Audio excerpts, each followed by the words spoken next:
And now, here's our host, Akasha Shabakan. Om Shanti, my friends.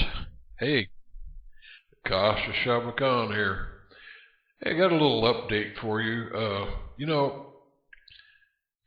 As I know that you've noticed my icon, the Buddha, the golden Buddha that I use as my icon.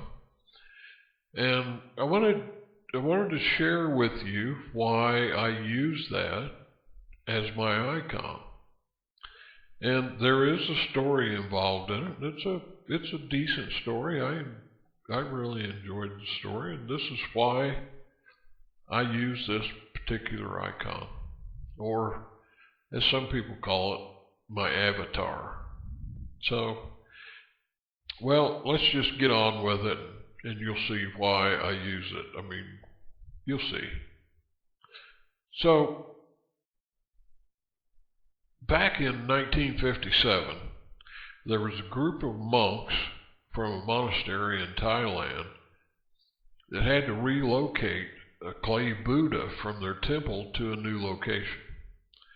The monastery was to be relocated to make room for development of a highway through Bangkok. Well, they hired a crane to come in and move this huge clay Buddha.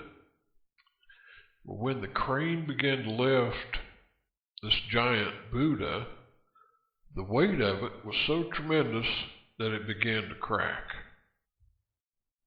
Well, then it started to rain.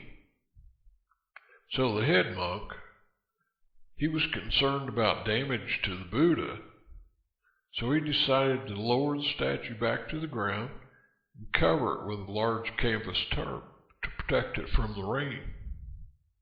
You know, it was clay. So later that evening, the head monk, he went to check on the Buddha. And he stuck his head up under the tarp and he shined his flashlight at the Buddha to see if it was staying dry. As he shined his light up in there, and he shined it on the crack that had occurred when they tried to lift it with the crane, he noticed a little gleam shining back. He thought, well, that's really strange. Well, as he took a closer look at this gleam of light,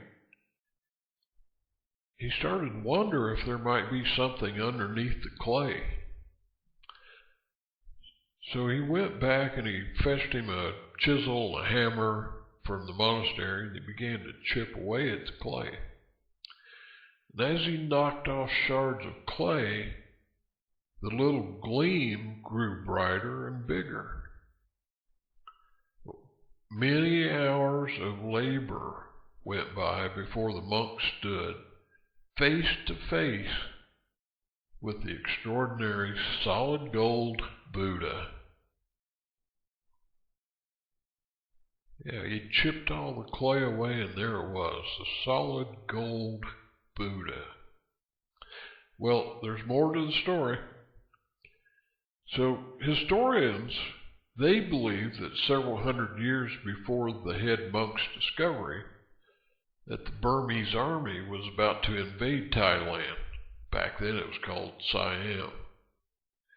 And the Siamese monks, realizing that their country was about to be invaded, they took this precious golden Buddha and they covered it with clay.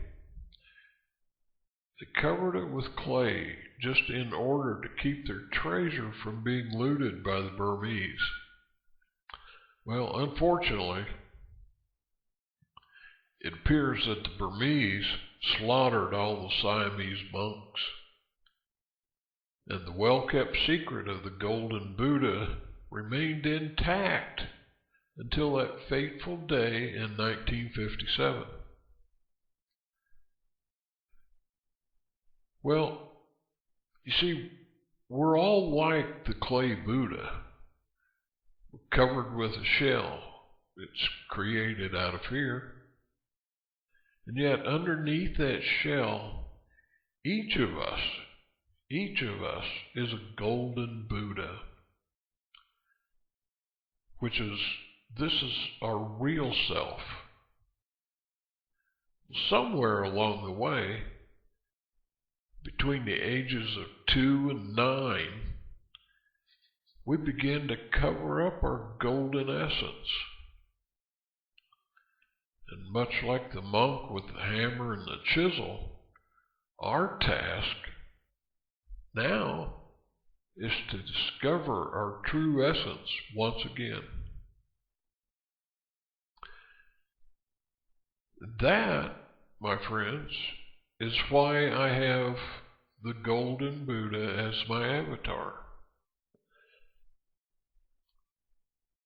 And I can tell you from personal experience that many years ago, my personal teacher,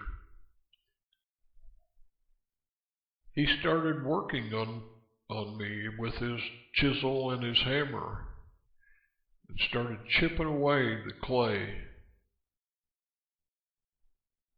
to discover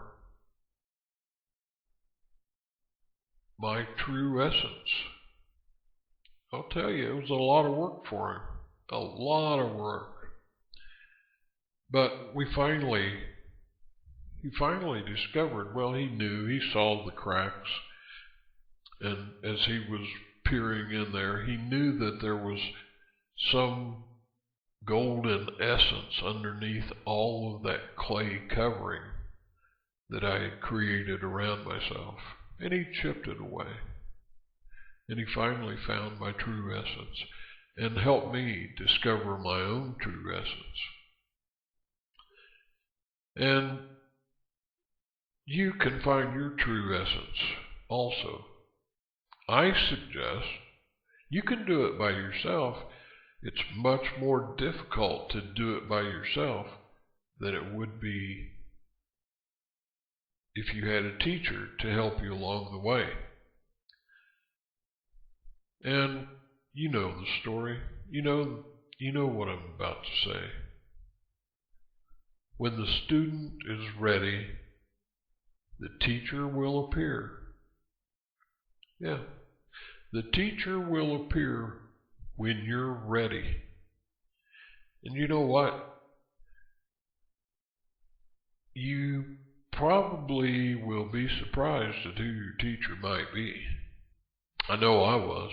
I was totally surprised at who my teacher was.